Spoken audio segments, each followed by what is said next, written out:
loisirs. Vous voyez que nous ne sommes que trois. Emmanuel Laurentin s'est substitué à Jean-Noël Jeannet pour l'émission Concordance des temps. Donc nous nous organisons pour vous offrir une table ronde que nous espérons vive et aussi vive que celle que n'aurait pas manqué d'animer Emmanuel Laurentin. Alors d'où est venue cette idée de cette table ronde? D'abord qu'il y avait bien du travail, mais aussi du non-travail, et qu'il nous semblait peu représenté dans le programme de loi. Il y a eu une deuxième idée aussi, c'est que une nouvelle revue est née l'année dernière qui s'appelle la Revue d'Histoire culturelle 18e-21e siècle, une revue gratuite et numérique en ligne, et dont le numéro 3, qui n'est pas sorti aujourd'hui mais sortira dans les jours qui viennent et dont vous avez la primeur, porte sur les usages du temps libre. Et la troisième, vous en voyez ici le déroulé. La troisième raison qui a consisté à penser que ça pouvait être intéressant de s'intéresser aux usages du temps libre, c'est qu'on a vécu une expérience sociale des confinements en 2020 et 2021, une expérience des couvre-feux qui a bouleversé au fond nos usages du temps libre. Des journées parfois vides, parfois chargées, saturées d'engagements professionnels, familiaux, personnels, qui parfois se télescopaient en un même temps, en un même lieu, et qui au fond ouvrent une réflexion sur la place que le temps libre tient dans nos vies. Tout n'était pas neuf, il y avait bien là de vieilles découpes. Et l'idée est de savoir si ce temps confiné constituait plutôt un temps libre, un temps contraint, un temps libéré, un temps vide. De ces trois perspectives est née cette table ronde, et nous allons vous proposer un dialogue, un trilogue, trois personnes. Marion Fontaine, spécialiste des classes populaires, des monts miniers, qui vient juste d'être élu professeur à l'Institut d'études politiques de Paris. Laurent Paridon, professeur d'histoire de l'art à Lyon 2, attaché au LAR, et qui a fait dans le numéro que vous voyez défiler un article sur les loisirs dans la pensée architecturale sur un temps long, dont il nous parlera, 1800-1930, et moi-même, Pascal Gatchel, professeur d'histoire à l'Université Paris 1, rattaché au Centre d'histoire sociale des mondes contemporains, et qui a eu l'occasion de travailler à la fois sur l'ennui avec quelques collègues, j'ai apporté ici cet ouvrage, et puis sur l'organisation des loisirs, et qui est coordonné avec Christophe Granger et Claire Blandin, ce dossier sur les usages du temps. Alors, première question que je voudrais poser à mes collègues et camarades. Quand on pense temps libre, il n'y a pas de définition a priori, c'est une définition construite par un certain nombre de gens, d'acteurs sociaux, des groupes, des individus, et quand ils en font usage, c'est pour dire quelque chose, pour déployer un certain nombre de valeurs. On se préoccupe du temps libre, soit pour le valoriser, soit au contraire pour le dévaloriser. Donc je voudrais peut-être commencer à écouter Marion Fontaine pour qu'elle nous dise dans quelle mesure ces temps libres ont été perçus positivement ou négativement dans l'histoire qui est la sienne. Alors oui, bonjour à toutes et à tous. Effectivement, alors dans l'histoire qui est la mienne, c'est-à-dire l'histoire des classes populaires et des mondes ouvriers, on pourrait dire que l'histoire du temps libre est l'histoire d'une lente appropriation. C'est-à-dire que le socialisme, au sens très général, tel qu'il se constitue au centre du XIXe siècle, pense d'abord et identifie d'abord les ouvriers, les classes populaires au travail.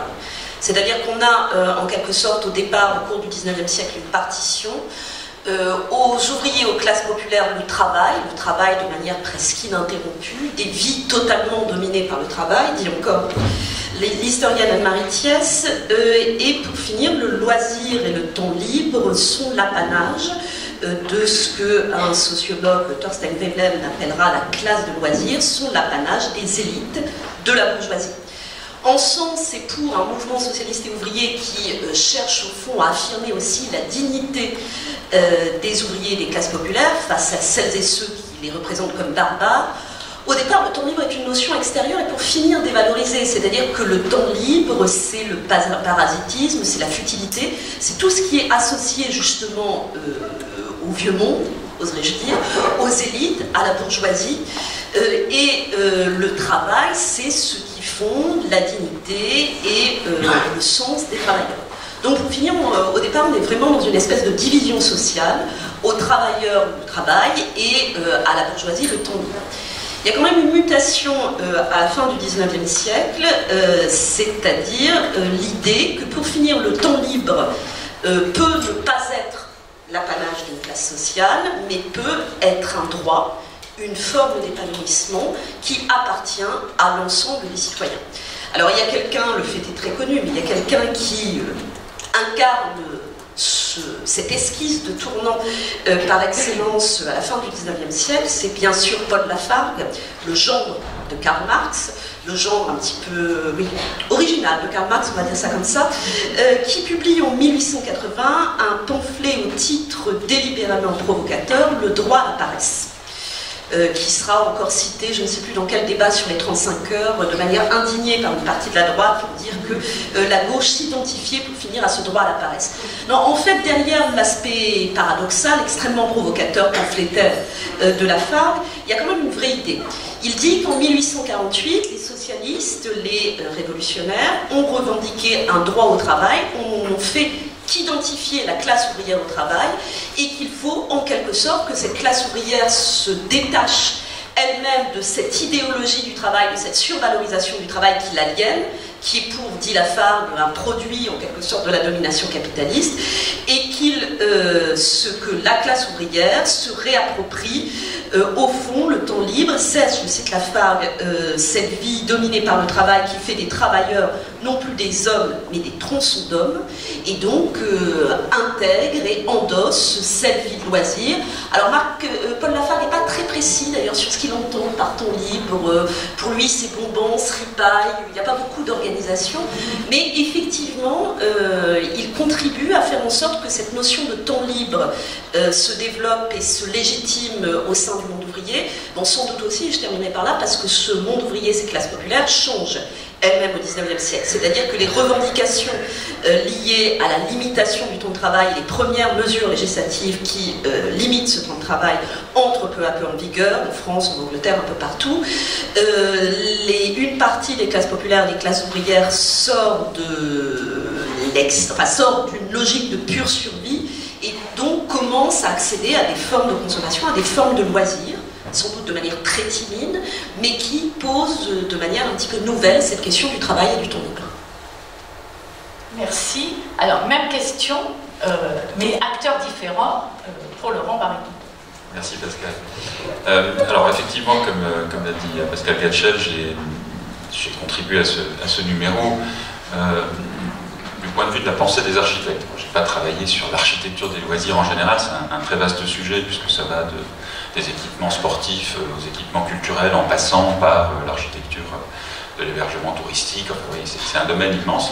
Mais je me suis plutôt intéressé à la façon dont les architectes et les théoriciens, parfois politiques, qui s'intéressent à l'architecture, ont imaginé les espaces des loisirs. Alors pour répondre maintenant plus concrètement à la question, je crois que l'expression temps libre est tout à fait anachronique en réalité, c'est-à-dire que c'est une expression qui est contemporaine, qui date de la fin du XXe siècle, et ça ne se pose pas véritablement en ces termes, sauf peut-être à partir de la fin du XIXe siècle, assez ponctuellement à mon avis.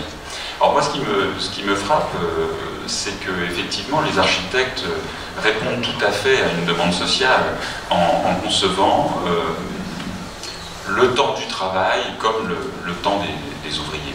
Alors pour prendre un exemple un peu plus concret, Claude Nicolas Ledoux, qui est un architecte extrêmement célèbre à la fin du XVIIIe siècle, un peu l'architecte de Louis XV, pour simplifier les choses, qui construit des hôtels particuliers très originaux. Claude Nicolas Ledoux, à la fin de sa carrière, après la Révolution française, donc en 1804, publie un traité. Et dans ce traité, il décrit une sorte de ville idéale, la ville de Chaux, et imagine, bien sûr, la vie des habitants dans des lieux qu'il dessine, et qu'il n'a évidemment jamais construit. Alors ces lieux, parfois, sont des lieux de loisirs, en effet, et il est frappant de voir que Ledoux a un discours assez moralisateur sur les loisirs des élites aristocratiques de l'Ancien Régime, principalement, mais il estime avec un certain cynisme que, mon Dieu, oui, le jeu fait oublier les misères du monde, hein, c'est-à-dire qu'au fond, le loisir des élites est nécessaire pour que la société ne souffre pas. Et puis il imagine évidemment des lieux de loisirs pour les classes laborieuses, et ces lieux de loisirs sont des lieux de régénération. C'est-à-dire que tout est tourné vers la régénération pour que justement ces ouvriers soient susceptibles de travailler plus efficacement. Alors il n'est pas très précis, bien sûr, il ne quantifie pas la durée du temps de travail et des loisirs, mais il décrit de très belles fêtes où l'on nage, où on se livre à des petites compétitions autour d'un banquet final, etc. etc. Et cette pensée du loisir comme finalement un moment très utilitaire, hein, où on se recrée, eh bien on retrouve cela finalement très fréquemment dans la pensée architecturale, pour utiliser une expression assez générale, et en particulier chez Le Corbusier.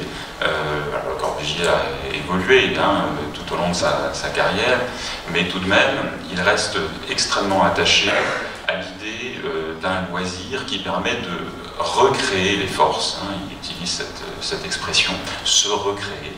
On peut penser récréation, mais c'est vraiment au sens propre, hein, se recréer pour être plus efficace au travail. Alors cela dit, il y a un autre versant, en quelque sorte, dans cette pensée architecturale, qui est davantage représenté par des penseurs du socialisme, et en particulier Charles Fourier, qui conteste radicalement cette opposition travail-loisir régénérateur, puisque, pour dire les choses très rapidement, Fourier conçoit un travail attrayant, c'est-à-dire qu'en fait il n'y a plus de distinction entre le travail et le loisir, puisque le travail est une activité que l'on choisit en fonction de ses inclinations, en fonction de ses intérêts. Et donc, effectivement, plus de différence entre les deux, il n'y a plus de temps de travail, il n'y a plus de temps de loisir, puisque, au fond, toute l'existence est régie par donner libre cours à ses passions, en étant utile, par une sorte d'alchimie dont Fourier a le secret, à la communauté. Et on retrouve ce même aspect chez William Morris, à la fin du XIXe siècle, hein, qui, de la même façon, en Angleterre, décrit une société où, finalement, on ne travaille pas véritablement, puisque tout ce qu'on fait est de l'ordre d'une activité créatrice et communautaire. Donc il y a ces deux versants hein, qui sont très clairs chez les penseurs de l'architecture, d'où ils parlent, en quelque sorte, et qui montre bien deux conceptions des loisirs, et ça se prolonge évidemment dans la deuxième moitié du XXe siècle, mais j'en reparlerai peut-être plus tard avec d'autres critères. Alors si je me pose à moi-même cette question, quelle valeur pour qui, j'avais envie de proposer trois types de discours et essayer de les confronter. D'abord, je dirais qu'il y a un discours un peu ancien qui concerne un peu moins le contemporain, qu'on va retrouver dans l'ordre théologique et philosophique sur la condamnation de la paresse, de ce temps mou. C'est la fameuse ascédie des moines qui est condamnée par l'Église et qu'on va trouver largement diffusée au XVIe, XVIIe et XVIIIe siècle.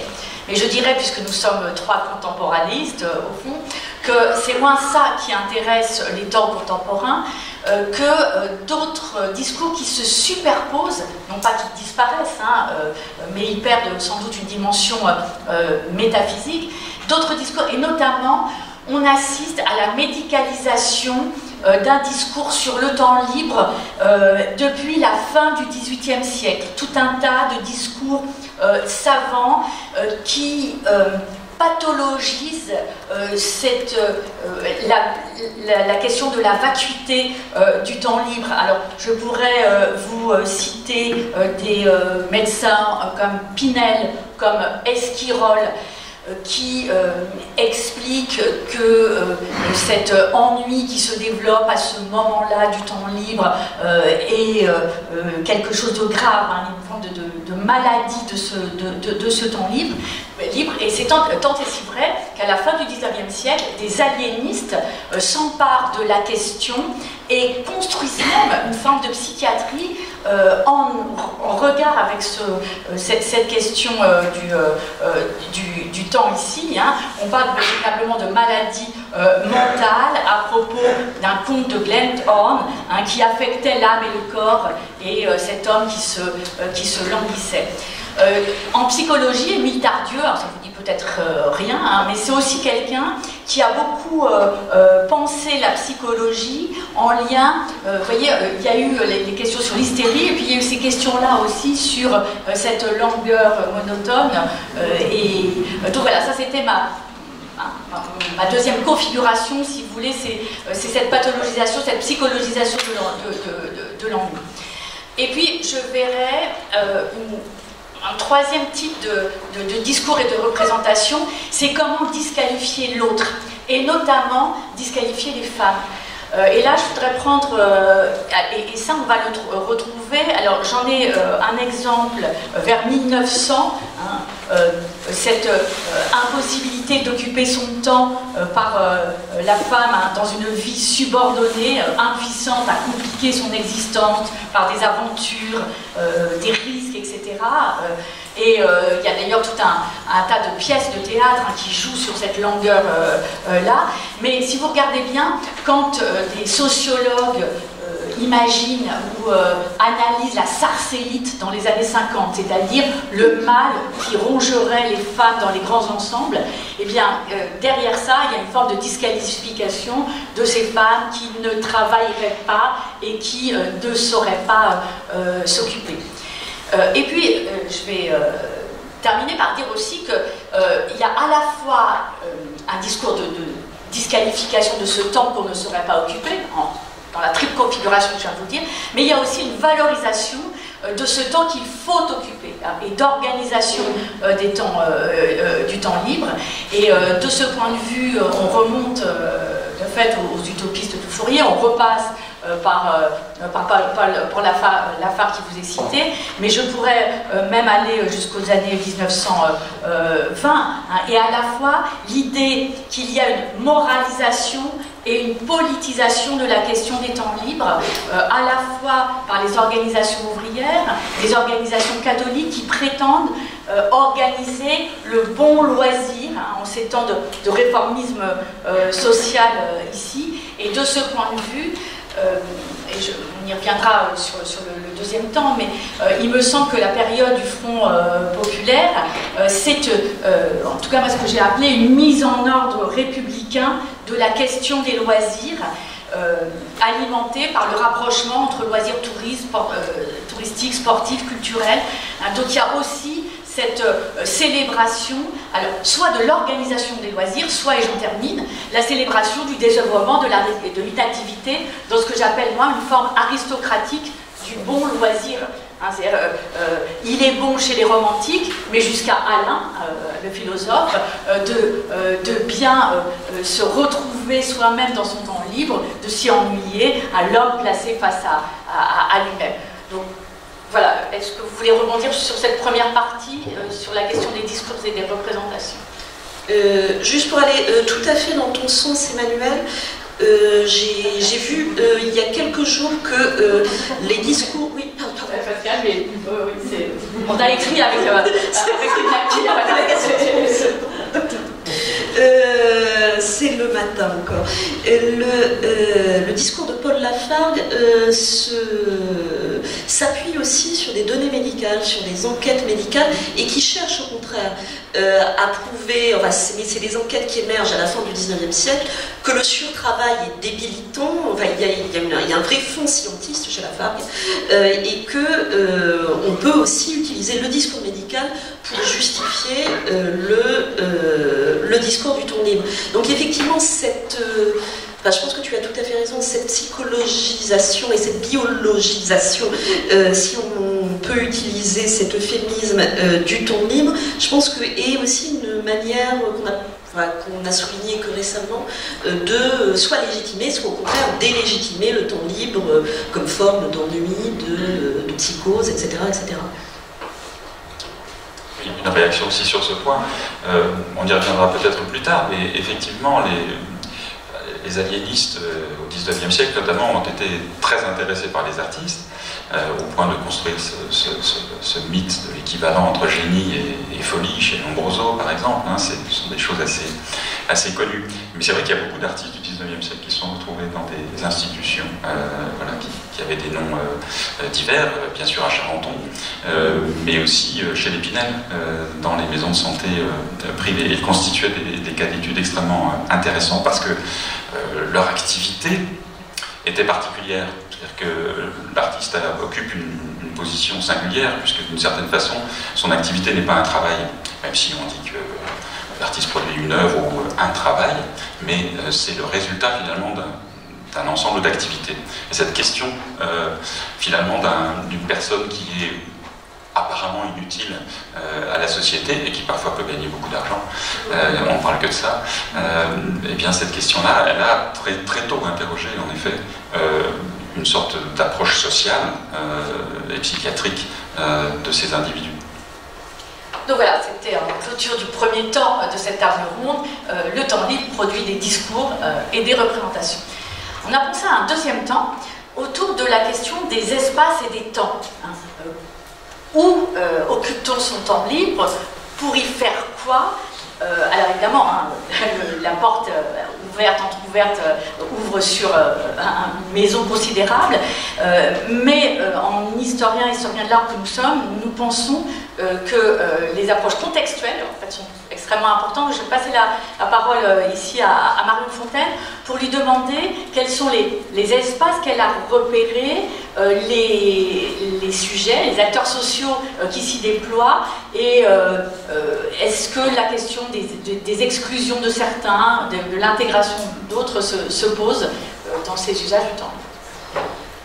Alors, effectivement, bon, je pense que pour avoir une idée de ces espaces et de ces temps du temps libre tels qu'ils se constituent au sein des classes populaires et ouvrières à la fin du 19e, il faut reprendre la partition que tu évoquais entre bons et mauvais loisirs, c'est-à-dire qu'il y a il y a les espaces rêvés pour des loisirs, des classes populaires idéales, moralisées, républicanisées, les patronages chrétiens, socialistes, les associations dans lesquelles on essaie effectivement de convertir les classes populaires aux bons loisirs. Et il y a aussi évidemment soit les espaces et les temps qui sont à proprement parler des lieux autonomes ou quasi autonomes, hein, où se déploie le temps libre des classes populaires, et toute une série de réappropriations. Alors, on peut penser par exemple à toutes les formes de bistrot, de cabaret, de pub,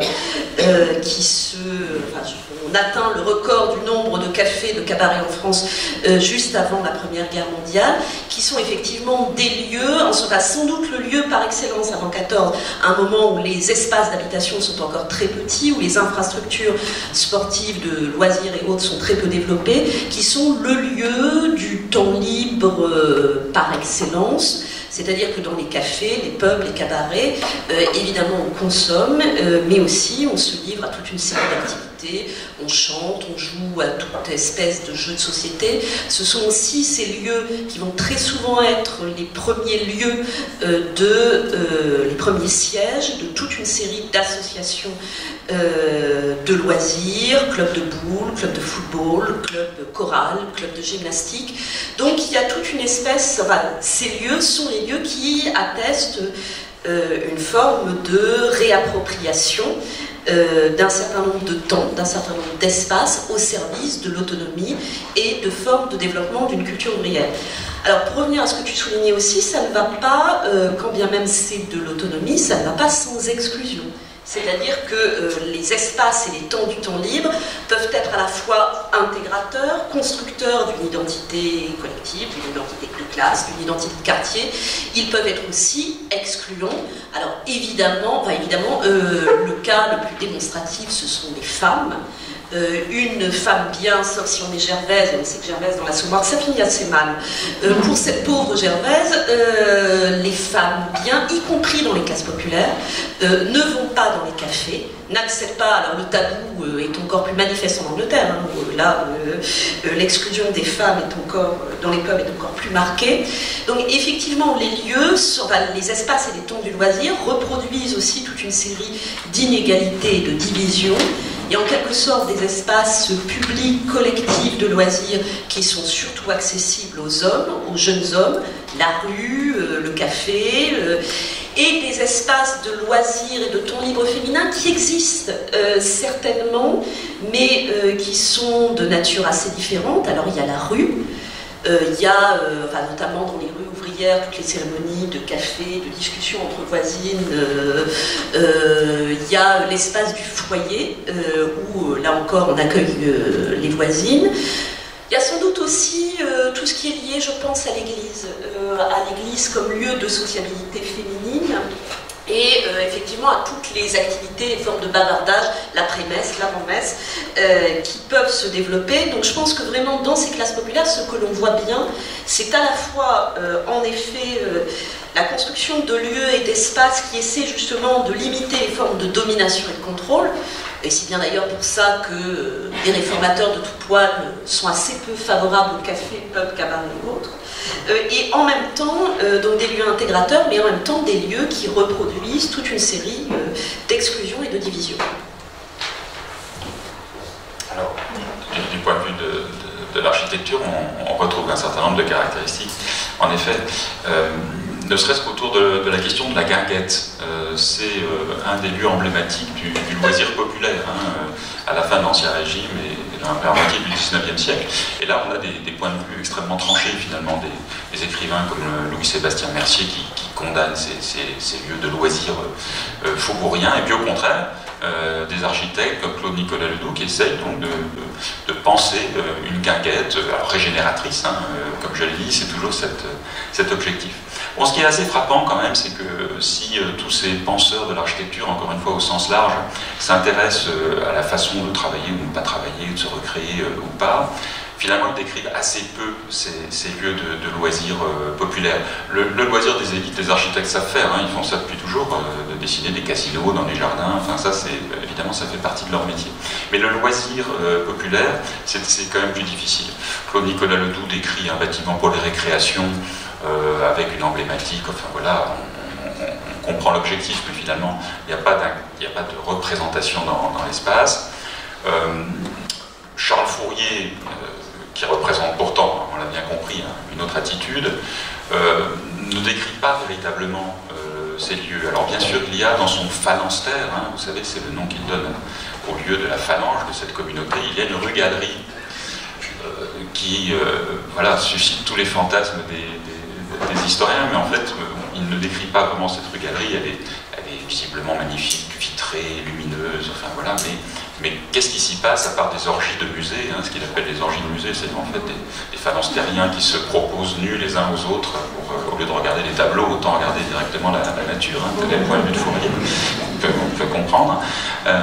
Mais à part ça, finalement, comment ça s'organise dans l'espace, on ne sait pas. C'est un espace visiblement très libre, à tout point de vue, donc, que l'on parcourt, dans lequel la lumière pénètre librement, mais après, quelle forme ça prend précisément, même s'il y a des dessins, même s'il y a des représentations, en fait, Fourier ne les a jamais vraiment adoubés.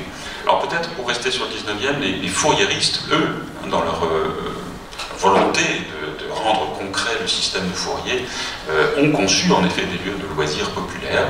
Et pour simplifier, peut-être il suffit de regarder le Familistère de Godin à Guise, dans l'Aisne, peut-être certains d'entre vous connaissent, hein, qui est une réalisation fouriériste, même si c'est un fouriérisme parfois un peu lointain, où le fondateur, André Godin, ou Jean-Baptiste André Godin, si vous préférez, a conçu alors une espèce de rue-galerie qui est en fait une cour vitrée, qui existe toujours, bien sûr, et des équipements culturels, un théâtre, où des opéras étaient donnés. Bon, ça n'a duré qu'un temps, mais c'était quand même assez extraordinaire, hein. Une piscine, donc un loisir sportif bon, régénérateur également, avec un fond mobile qui permettait aux enfants d'apprendre à nager. Enfin, des dispositifs techniques, vous voyez, extrêmement élaborés et tout à fait intéressants. Après, si je peux encore dire un mot, bon, Le Corbusier, je n'y reviens pas. Vous connaissez peut-être certains édifices, les unités d'habitation, alias Cité radieuse pour Marseille. Donc vous voyez à quel point, en effet, les loisirs peuvent être intégrés sous la forme d'un toit-terrasse pour courir, d'une scène de théâtre au sommet du bâtiment, etc. etc. Donc c'est évidemment une façon d'intégrer le loisir des ouvriers dans un vaste système assez technocratique, en fait, d'alternance de travail et de loisirs. Mais je pense que le plus intéressant, c'est les situationnistes qui le représentent au début des années 50, en réaction contre l'architecture du fonctionnalisme et contre l'architecture de Le Corbusier. C'est tout à fait frappant. Je crois qu'il faut souligner que la pensée situationniste, elle est vraiment centrée sur deux éléments qui sont très présents dans les textes de Guy Debord dès le début des années 50. C'est l'architecture et les loisirs. Je ne résiste pas au plaisir de citer ces quelques lignes de Guy Debord de septembre 53, alors qu'il vient d'écrire sur les murs de l'Institut de France le célèbre « Ne travaillez jamais ». Il vient d'écrire ça et il rédige le manifeste pour une construction de situation, qui est le texte fondateur, et voilà ce qu'on y lit. Après quelques années passées à ne rien faire, au sens commun du terme, nous pouvons parler de notre attitude sociale d'avant-garde, puisque dans une société encore provisoirement fondée sur la production, nous n'avons voulu nous préoccuper sérieusement que des loisirs. Fin de citation. Voilà. C'est tout à fait clair. Et le texte est entièrement fondé sur une critique du fonctionnalisme, avec l'idée que, c'est l'idée de la dérive, c'est bien connu chez les situationnistes, donc on dérive librement dans une ville qui n'est pas fonctionnelle. On conçoit avec des architectes et des artistes influencés par le situationnisme comme constant. On conçoit des nouvelles villes, New Babylon, où finalement cette ville est totalement ouverte, elle plane au-dessus du sol naturel et on s'y déplace librement, on construit ses propres environnements. Et c'est un peu paradoxal parce que effectivement cette hypertrophie des loisirs chez les situationnistes et chez ceux qui en sont proches, eh bien cette hypertrophie des loisirs, elle aboutit à une sorte de non-architecture, puisque l'espace ne peut plus être décrit, il est tellement libre, tellement ouvert, que finalement on n'a plus besoin de le concevoir. D'ailleurs, j'ai juste une petite question à ce propos, Guy Debord qui condamne la société du spectacle. Est-ce que tu as vu un lien avec cette condamnation de la société du spectacle, cette condamnation du travail et l'organisation spatiale? Je ne suis pas un spécialiste du situationnisme, donc je laisse ta question de crainte de dire des bêtises. Alors moi je vais rebondir aussi sur cette question, mais en repartant d'articles de collègues du numéro. Et donc très rapidement, je voudrais vous en citer deux autour de la question de l'exclusion. Au fond, les usages du temps libre, ils servent à rassembler et à exclure. Je vais prendre deux exemples. Le premier exemple, c'est celui de notre collègue Robert Beck, qui par ailleurs a écrit un page remarquable sur le dimanche, au fond, il nous a fourni un article sur un artisan bavarois, vous voyez ici le fameux Franz Kaspar Krieger, nous sommes au début du 19e siècle, et qui passe sa vie dans les tavernes et qui l'écrit.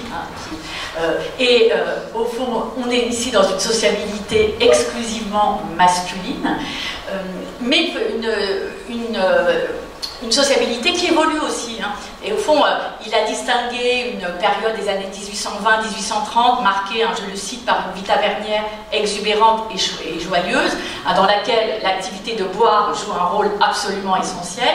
Et puis, progressivement, dans les décennies qui suivent, une vie de taverne plus réglée. Alors il se pose la question de savoir si c'est pas parce que le fameux Krieger vieillit, mais en tout cas il laisse ça en suspens. Donc ça c'est le premier exemple de cette vie de taverne. Le deuxième exemple que je trouve extrêmement intéressant de notre collègue Nicole Hudgens, elle a travaillé sur les sociétés photographiques victoriennes dans des années en Angleterre, des années 1850 aux années 1890. Donc, deuxième partie du 19e siècle. Et ce qu'elle a montré, c'est que ces sociétés photographiques, d'ailleurs pas seulement en Grande-Bretagne, mais aussi en France et en Amérique du Nord, je la cite, se conformaient aux règles et aux comportements des autres clubs homosociaux masculins du 19e, bref, que s'y déployait toute une activité masculine, mais une activité activité qui consistait à occuper son temps libre. Ces sociétés photographiques ne sont pas forcément des sociétés professionnelles, hein, et elles montrent comment, au fond, cet usage du temps libre permet de définir une masculinité moderne en Occident, en voie d'industrialisation. Alors je ne résiste pas au plaisir, donc en défilant un petit peu cet article, de vous montrer, voilà, hein, à quoi ressemblent ces clubs et cette homosocialité. Vous voyez quelque chose, hein, avec le soleil. Enfin, imaginez des hommes attablés, soit à la table du bar, soit à leur table en grande conversation. Hein. C'est la forme club ici qui existe. Donc ça, c'était le deuxième exemple. Et le troisième exemple d'espace, je vais le prendre dans un de mes propres travaux. J'avais, il y a quelque temps, travaillé sur la salle V. Qu'est-ce que c'est que cette salle V? C'était la salle des loisirs au moment de l'exposition internationale de 1937, organisée en France. Et pourquoi j'avais envie de vous en parler aujourd'hui dans cette table ronde? Parce qu'elle montre un autre aspect qui est comment on imagine à un moment donné l'organisation des loisirs. Et mon idée, c'est qu'un espace, à un moment donné, dit des choses sur la pensée du loisir. En l'occurrence, on est en 1937. Alors, 2-3 mots. D'abord, c'est pas dans le pavillon des temps nouveaux, mais c'est dans le pavillon de la solidarité. Et donc il y a quelque chose autour, et on rejoint la question des loisirs ouvriers, c'est-à-dire qu'en fait, quand les loisirs sont pensés, hein, ou ces temps libres pensés, ils sont pensés en fonction de la classe ouvrière. Et sur ce plan, on commande à Jean Brulaire une fresque, donc vous ne voyez pas ici, mais je vous promets qu'on voit un certain nombre d'activités de loisirs. Et puis, il y a aussi cette idée qu'on va aussi proposer une découpe du temps. Alors, elle est intéressante parce que quand on pense temps libre, 1837, 14 heures tous les jours de l'année, excepté les 1er janvier, Noël, Ascension. 1848, 12 heures plus les fêtes ci-dessus.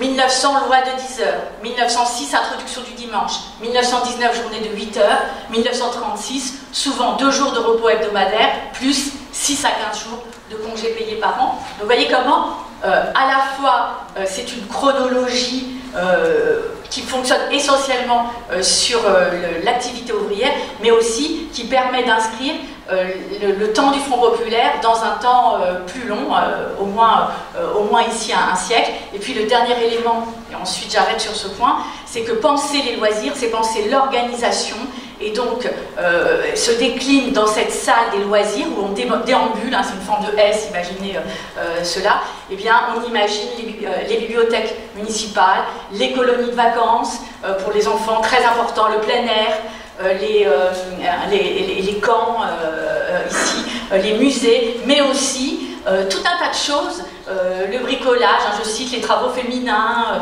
la promenade, la pêche, donc il y a à la fois de l'organisé, mais du moins organisé, et puis les voyages. Il y a beaucoup de choses aussi autour du tourisme, donc c'est aussi l'idée que dans un espace où on montre des choses, il y a quelque chose qui permet de penser encore autrement le temps libre. Est-ce que vous voulez réagir sur cette... Juste une toute petite chose. Alors c'est effectivement frappant parce que 1937, c'est... si je déploie ça du côté de l'architecture, c'est Le Corbusier qui conçoit un pavillon à l'exposition internationale de 1937.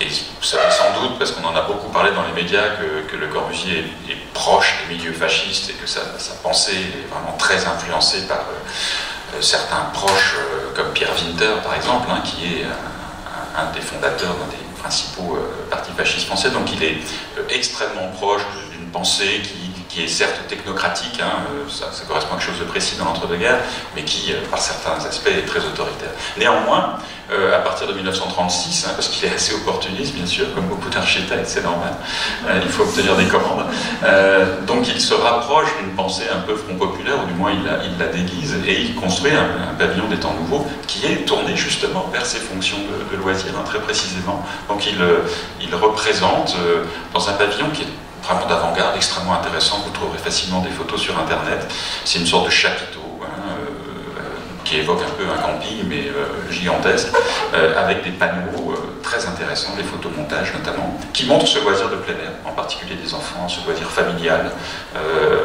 l'accès à un type de loisir pour la classe populaire qui n'existait évidemment pas auparavant.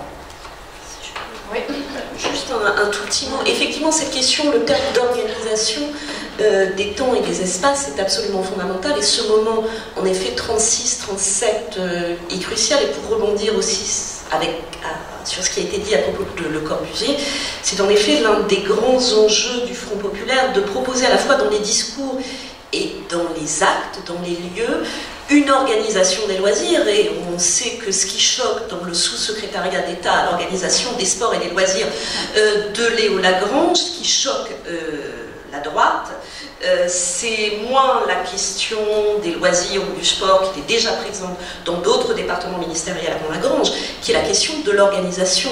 Et le défi qui est celui du Front populaire, je cite encore Léo Lagrange, c'est de promouvoir une organisation des loisirs sans recours au pas cadencé. Le grand défi du Front populaire, c'est un moment où les seuls gouvernements qui justement s'occupent d'organisation des loisirs, d'organisation des temps et des espaces des loisirs des travailleurs, ce sont les régimes totalitaires, le régime fasciste, le régime nazi qui développe des organisations de loisirs extrêmement sophistiqué. L'enjeu pour le Front populaire, il n'aura évidemment pas beaucoup de temps pour le faire, c'est de développer une organisation des loisirs démocratique, qui passe donc peut-être moins par des réalisations, par des questions, ça passe par des questions architecturales, ça passe aussi par des lieux un petit peu utopiques. Le lieu par excellence rêvé par Léo Lagrange, promu par Léo Lagrange, ce sont les auberges de jeunesse. C'est-à-dire justement ces lieux qui peuvent se trouver un peu partout dans la campagne et qui sont conçus comme des espèces de lieux utopiques d'auto-organisation de la jeunesse, de développement des activités de plein air. Donc la question et les débats autour de l'organisation des loisirs démocratiques ou autoritaires, elle est effectivement, me semble-t-il, extrêmement importante. Alors, puisque tu parlais de Léo Lagrange, il y a aussi toute cette dénonciation de la part, notamment de toute une extrême droite, sur le ministère de la paresse. Et de ce point de vue, on peut faire un petit saut dans le temps et penser qu'en 81, le ministère du temps libre, qui a été institué au moment de l'arrivée de la gauche au pouvoir, a été largement vilipendé. Et on peut dire que cette question des usages du temps libre qui paraît en apparence vaine et accessoire, en fait, elle est absolument centrale, y compris dans les divisions politiques qui organisent l'échiquier. La valeur travail d'un côté, qui ramènerait immédiatement ceux qui ne s'en réclament pas en premier dans le camp de la paresse, voire, en 3 points de suspension, de l'assistanat. Donc voilà. Donc en fait, cette question des espaces et des temps et de l'organisation, elle est loin d'être neutre. N'est pas neutre non plus, et c'était le 3e temps de la réflexion qu'on voulait vous proposer, la question alors pour utiliser des mots pompeux, des cadres pratiques de l'expérience du temps. C'est-à-dire, quelles expériences? Des expériences singulières et collectives. Il y a quelque chose autour de l'appréhension sensible. Comment occupe-t-on ce temps, ces étirements de durée? Il y a une expression que j'aime bien qui s'appelle « tuer le temps ». Donc le temps comme un ennemi, en fait, ici. Donc ces situations d'intranquillité, de désœuvrement, je voudrais citer Pascal, les pensées, nous anticipons l'avenir comme trop long à venir. Qu'est-ce qu'on fait en fait de ce temps suspendu, et avec l'idée que, avec les exemples qu'on va essayer de travailler ensemble maintenant, comment historiciser les figures de la lenteur, de la monotonie, de l'ordinaire. Et je ne résiste pas au plaisir de vous citer, mais pas de chanter, je chante très mal, mais Renaud, Mimi l'ennui, elle aime rien, même pas les copains, puis elle dit qu'elle est lasse de traîner sa carcasse dans ce pauvre monde tout gris, dans cette pauvre vie sans vie, elle s'ennuie, Mimi. Et donc c'est une manière aussi d'observer au plus près les gens, c'est ce que va faire le chanteur Renaud. Je me retourne ici vers Marion Fontaine. Alors je sais que pour les classes populaires c'est compliqué d'appréhender ces expériences sensibles, ces expériences singulières, mais est-ce qu'on peut quand même tenter? Alors oui, effectivement, la question quand il s'agit des classes populaires, notamment des classes populaires fin 19e, première moitié du 20e siècle, c'est le fait qu'elles ont, c'est une constante, beaucoup moins écrit que d'autres catégories sociales. Bon, par ailleurs que les formes d'ennui ou de monotonie, enfin, il faudrait aussi penser à toutes les formes d'ennui et de monotonie au travail sont un petit peu différentes. Il y a une jolie phrase de l'historien Alain Corbin qui disait qu'à propos de ces activités lentes, du temps ralenti, qu'on avait plein de travaux sur les universités populaires à la fin du 19e siècle, qui avaient sans doute donc volonté d'éducation populaire des ouvriers lancée par des militants socialistes et dreyfusards, qui n'avaient sans doute rassemblé que quelques centaines d'ouvriers, mais qu'on avait plein de travaux dessus. En revanche, sur une activité massive, très révélatrice d'un certain rapport au temps, c'est-à-dire la pêche à la ligne, qui a sans doute rassemblé des millions de pratiquants, on n'en avait absolument aucune idée. Donc en fait, c'est comment parler de la pêche à la ligne quand on ne dispose pas de sources sur la pêche à la ligne. Bon, on a une série de représentations iconographiques. Il y a quand même une série de travaux, je pense par exemple aux travaux des historiennes Anne-Marie Thiès et aujourd'hui Nathalie Ponsard sur le rapport à la lecture féminine, y compris dans les catégories ouvrières, et qui dévoile quand même, ce qui n'est pas forcément un temps d'ennui, mais ce qui atteste au moins un temps pour soi, pour paraphraser Virginia Woolf, c'est-à-dire pour ces femmes des classes populaires, malgré tout, des formes de lecture qui sont des moments de rêverie, d'évasion. Alors sans doute pas des lectures telles qu'on voudrait qu'elles soient, hein. Elles lisent assez peu Victor Hugo et elles lisent beaucoup les romans feuilletons tels que ils se produisent à la fin du 19e siècle. Mais là, on peut avoir effectivement une série de remarque, une manière de toucher pour finir, peut-être de manière plus sensible, en effet, les cadres d'une certaine expérience du temps, du temps libre, du temps réservé pour les femmes. On peut avoir aussi, alors on a quelques témoignages, pas tellement du côté français, mais parce que les autobiographies ouvrières et militantes en France, Michel Perrault en faisait déjà la remarque, laissent très très peu la place aux questions de temps libre, d'ennui, etc.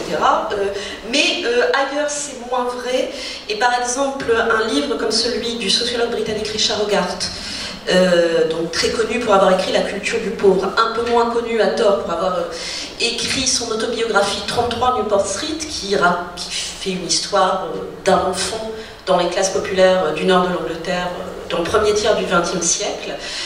Richard Hogarth décrit avec une grande sensibilité, une très grande attention au son, aux odeurs, au bruit, ce qu'est la vie d'un enfant des classes populaires. Il est orphelin entre sa grand-mère et sa tante. Il y a quand même beaucoup d'espace de temps vide, que ce soit le temps après l'école, le temps des vacances où évidemment ils ne partent pas. Et effectivement, Hogarth décrit tout ce qui peut occuper la vie d'un enfant des classes populaires.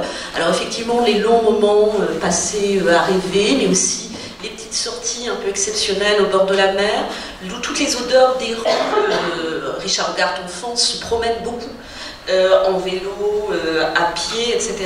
Donc toute la restitution d'une expérience sensible qui est très rare concernant les expériences issues des classes populaires, mais qui est d'autant plus précieuse. Alors après, il y a encore effectivement le terrain qu'on ouvre ici, c'est plutôt un terrain où il y a énormément d'interrogations pour finir, hein. C'est-à-dire que les cultures de rue, ce qui se passe effectivement les dimanches dans les villes ouvrières, il y a aussi quelques éléments chez François Cabana, dans son autobiographie Véritable, où il dit bien, là encore plutôt du côté de l'enfance et de l'adolescence, ce que peuvent être, le temps qui n'est pas occupé par l'école, qui n'est pas occupé par la famille, dans des lieux, encore une fois, et dans des mondes où les formes, les moyens et les formes d'accès aux loisirs, sans même parler des jeux vidéo et des téléphones portables, sont infiniment plus rares que ça n'est le cas aujourd'hui. Donc mesurer aussi comment s'occupe ce temps libre, alors qui effectivement dans les classes populaires se voit plus et plus facilement du côté des enfants et des adolescents avant qu'ils ne commencent à travailler, ça reste un défi, même si on peut avoir un certain nombre de sources qui permettent de restituer du côté des hommes et du côté des femmes les cadres sensibles de cette expérience. Alors du coup, moi je vais rebondir, avant de laisser la parole à Laurent Barédon, sur ce que tu dis, pour penser à deux choses. D'abord, c'est vrai qu'on s'intéresse beaucoup plus à l'organisation et à la réflexion sûre qu'à l'expérience sensible. Tu parlais des universités populaires à la fin du 19e, je pense également à toute l'éducation populaire, et notamment à ces associations qui souvent sont nées dans la résistance et qui se déploient dans les années 1900, fin des années 40, années 50, tourisme et travail, travail et culture, etc. Il y a tout un tas de travaux. D'ailleurs, mais il y en a qui sont encore à venir. Là, j'ai un étudiant en master qui commence à travailler sur Christiane Faure, qui est une des grandes promotrices de l'éducation populaire. J'en suis assez contente parce qu'on cite toujours les hommes, hein, Genève Fauvent, etc. Là, voilà, il y a autre chose.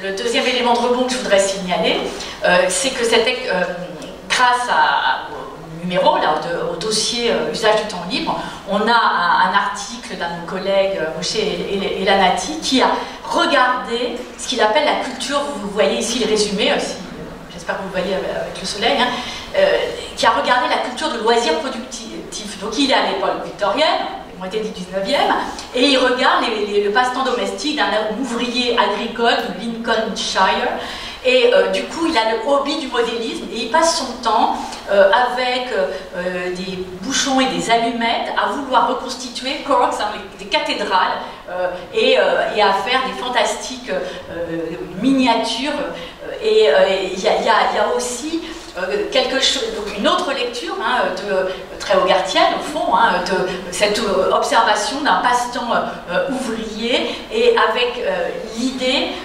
qu'on s'implique dans un passe-temps chronophage, mais que c'est aussi un moyen d'accéder à une social recognition, à une reconnaissance sociale. Regardez, moi aussi, hein, je sais passer du temps à faire autre chose que travailler. Voilà. Pour l'instant, je reprendrai la parole après, mais c'était les deux éléments de rebond. Hein. Laurent, l'expérience sensible. L'expérience sensible, c'est difficile avec des sources d'histoire de l'art, puisque dans une certaine mesure, l'art sert à ça, justement, et donc on peut s'ennuyer dans un musée. Je pense qu'on a tous fait l'expérience, ou au contraire, évidemment, être très excité. C'est une question difficile, en tout cas, si on... Je me souviens d'ailleurs, Pascal, que tu avais proposé que j'écrive un texte sur les parties de campagne, je crois, pour ce numéro, et j'ai démissionné parce que les parties de campagne dans la peinture, c'est une sorte de genre un peu codifié avec des bergers et des paysans italiens, et bon, ça ne représente pas vraiment le lien à la véritable société, ni même un espoir utopique, enfin d'autre chose. Donc c'était pas facile. Pour en rester à l'architecture, puisque je parle de ça aujourd'hui, ce qui me frappe, c'est que même chez Ledoux, qui dessine pourtant très précisément les planches de son traité, ça l'a ruiné, hein, il a dilapidé sa fortune, une de ses filles lui a fait un procès d'ailleurs, parce que voilà, c'était dilapidation d'héritage. Donc il dessine ces planches avec beaucoup d'attention. Il y a des figurines, des personnages, hein, qui sont une sorte de commentaires des fonctions des édifices. Eh bien, il y a très peu de choses. Enfin, en tout cas, je ne vois pas de représentation de l'ennui. Alors par contre, ce qu'on voit, enfin, d'expériences sensibles de ce temps libre, puisque tout est régénérateur, tout est utilitaire en quelque sorte. C'est chez Denis Garnier, un architecte lyonnais extrêmement important dans l'histoire de l'architecture et trop méconnu. J'en profite pour dire qu'on est en train de massacrer tout le patrimoine de Denis Garnier à Lyon. Levez-vous. Voilà. Non, c'est vraiment un des pionniers de la modernité. Et chez Denis Garnier, qui avait une formation beaux-arts, enfin voilà, très classique, c'est un très bon dessinateur, il y a des dizaines de dessins qui montrent des personnages en contemplation dans des paysages. Alors là aussi, c'est un genre élégiaque, voilà, assez codifié, mais l'intérêt, c'est que Denis Garnier a quand même conçu une cité industrielle, on a réalisé une partie à Lyon avec une pensée socialiste, hein, extrêmement affirmée, très inspirée du roman Travail de Zola en particulier. Hein.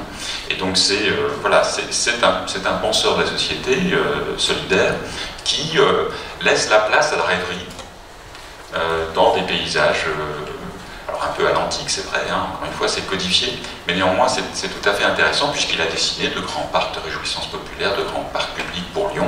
Pas tous été réalisés, mais néanmoins, c'est extrêmement présent.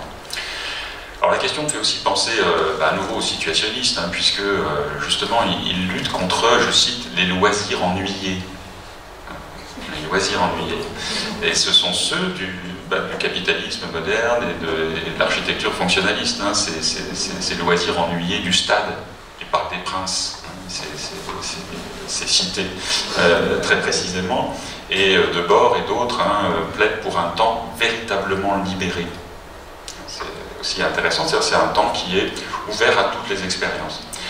Et au fond, en réfléchissant à cette question, moi je m'aperçois aussi que finalement, chez un certain nombre de ces penseurs, l'idéal de ce temps véritablement libéré, pour reprendre l'expression, c'est l'activité artistique. Parce qu'en fait, ce que proposent les situationnistes, ce que propose Constance, ce que propose William Morris, c'est utiliser son temps libre pour créer son propre espace, son propre environnement, créer son monde, évidemment par relation avec d'autres personnes, voilà, très librement. Et finalement, c'est l'artiste qui est le modèle de ce temps absolument libre, au sein duquel il n'y a pas d'ennui, puisqu'en fait, comme chez Fourier, on donne libre cours à ces passions les plus profondes et qui éventuellement correspondent à une nécessité sociale. Tu veux rebondir, Marion, sur le Parc des Princes? Non, mais peut-être sur le sur le rapport à l'ennui et à l'activité des supporters, oui, il y aurait, mais c'est toujours pareil, en fait, on voit bien, les dispositifs architecturaux, faire parler, enfin pour le coup je le sais bien parce que j'ai essayé, faire parler des supporters sur leur expérience encore sensible dans les stades, ce que produisent les stades des années 50-60,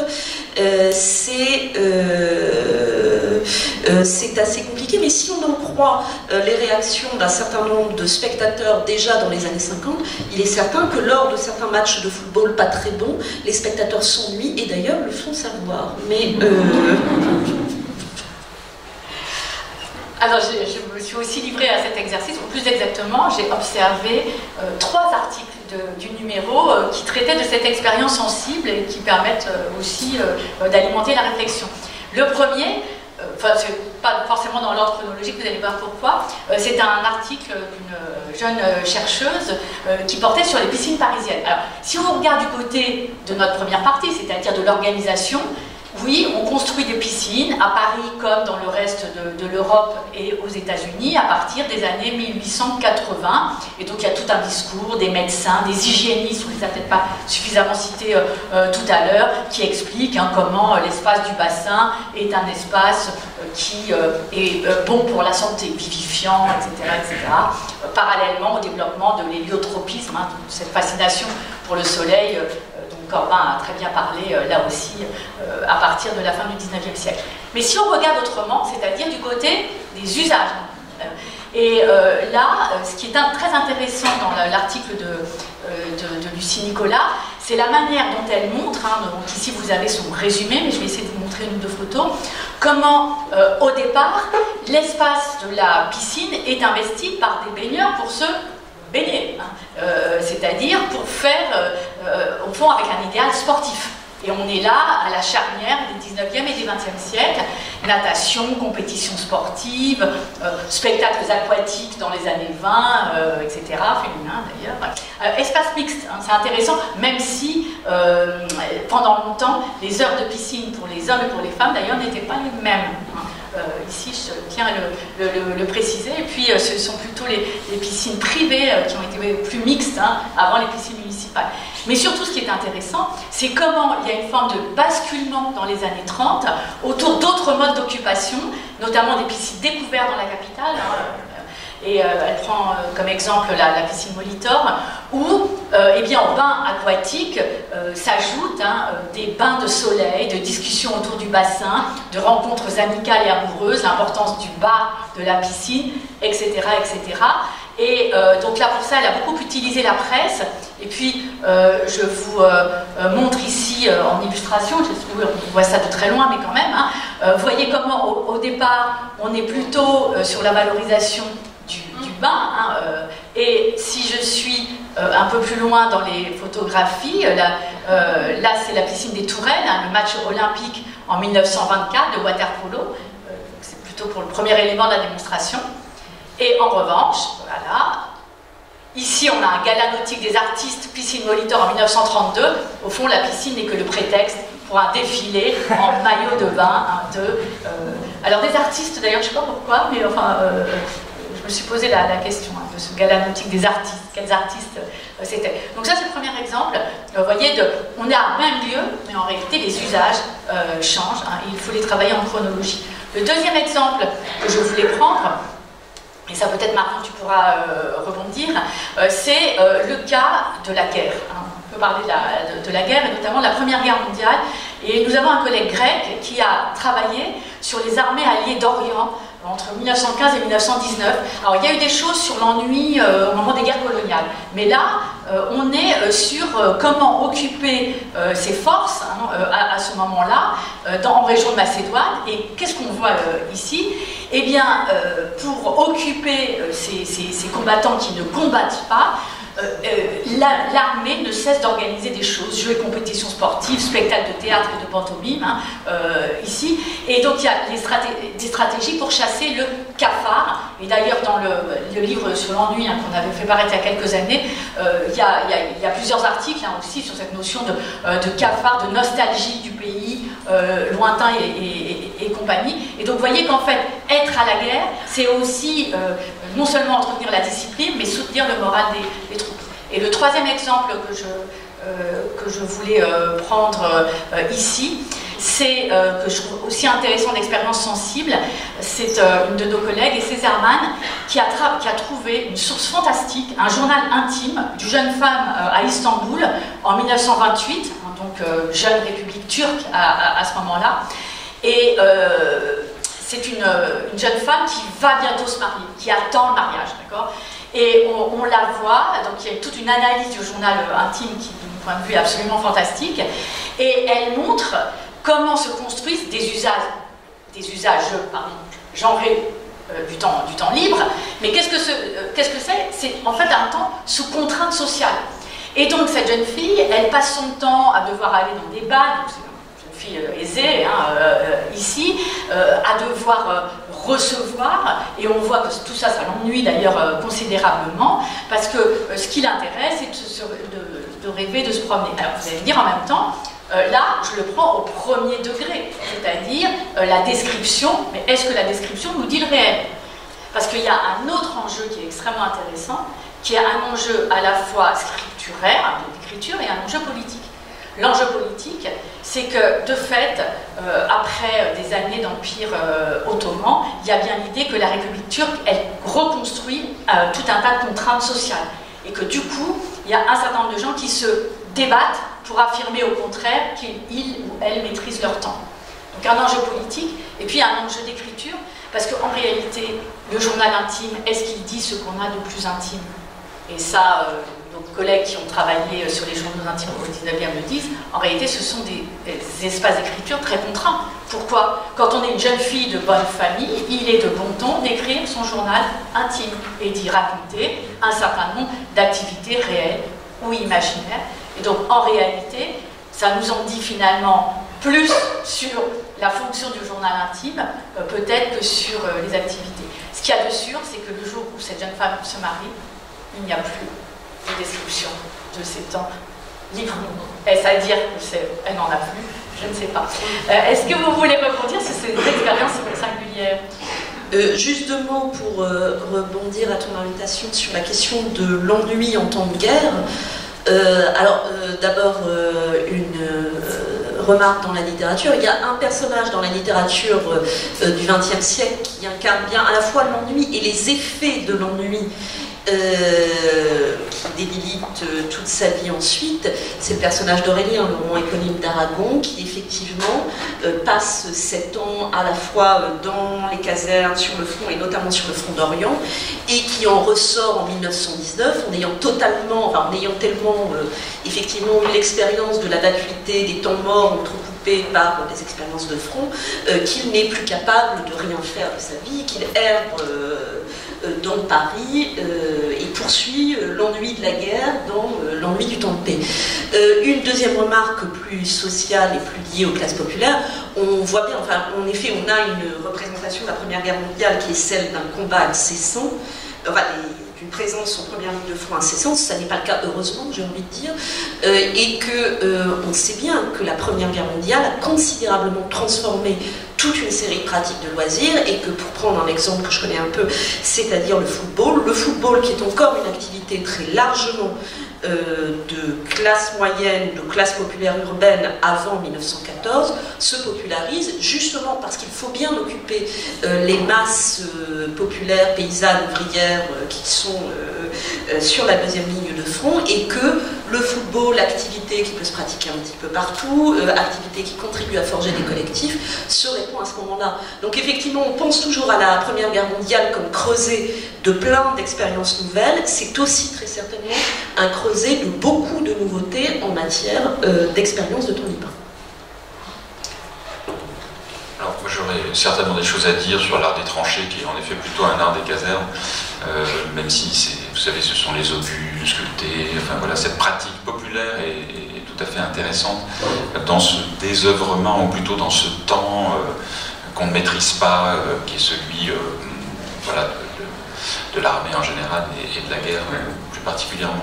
Mais je pense que, enfin, je vois que le retour, je peux pas me substituer à Pascal, mais nous avons un public, enfin, vous êtes venus très nombreux, on vous a pas remercié pour ça, donc déjà premièrement merci, et puis surtout, voilà, si vous avez des commentaires, ce serait bien aussi que vous les prépariez, mais je rends la parole. Alors juste avant de vous passer la parole, j'avais envie de rebondir sur un des derniers points, c'est-à-dire de distinction et voilà, de dichotomie autour de la paresse, et notamment la question des artistes, parce qu'il me semble que parfois on se définit par rapport à ça, hein, c'est Malevich en 1921 qui, je le cite, hein, alors il n'y aura plus qu'une seule humanité assise sur le trône de la sagesse préétablie, sans chef, sans souverain et sans faiseur de perfection, tout cela sera en elle, de la sorte elle s'affranchira du travail, atteindra la paix, l'éternel repos de la paresse. Donc il y a à la fois une valorisation de la paresse artistique, mais à la fois la paresse elle sert à disqualifier. C'est l'artiste paresseux, ce sont les professions paresseuses, et d'ailleurs Carré blanc sur fond blanc, il y a eu tout un tas de critiques qui ont parlé d'un art paresseux à ce propos. Je rappelle que la paresse par ailleurs c'est un des péchés capitaux. Donc il y a eu une lecture théologique, on n'a pas commencé par ça parce qu'on a voulu être très contemporain, mais il y a aussi cet aspect-là. Sur la paresse de l'artiste, peut-être. Alors un mot, vraiment, et peut-être ça peut se résumer à une anecdote. L'histoire de l'art aime beaucoup les anecdotes, hein, ça s'est construit sur les anecdotes de Vasari en particulier.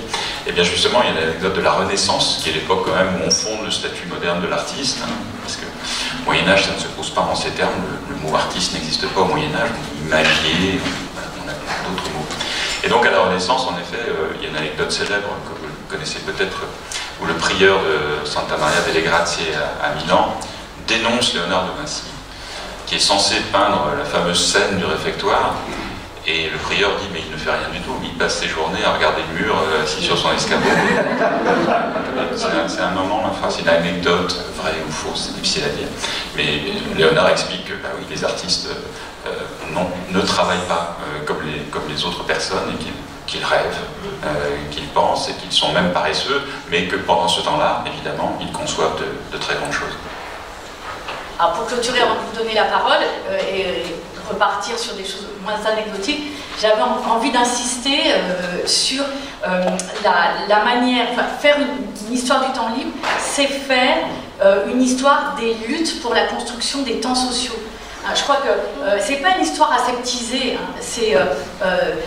On parle beaucoup plus des classes, mais il y a aussi quelque chose autour de la lutte pour la construction des temps sociaux. Le dimanche, c'est une lutte, hein, entre ceux qui veulent le réserver à l'activité religieuse, entre ceux qui veulent ouvrir les commerces, entre ceux qui veulent le libérer pour des compétitions sportives. Et donc évidemment, dans ces luttes de classement, hein, on voit bien comment se réorganisent comme ça des découpes sociales, ceux qui gagnent à un moment, ceux qui perdent à un autre moment. Et donc en fait, cette orchestration des conduites individuelles et collectives, elle n'est jamais neutre. C'est là-dessus vraiment que j'avais un peu envie de terminer. On a dit qu'on laissait un quart d'heure, 20 minutes pour les questions. Vous êtes effectivement nombreux, nous vous écoutons et nous serons heureux de vous répondre.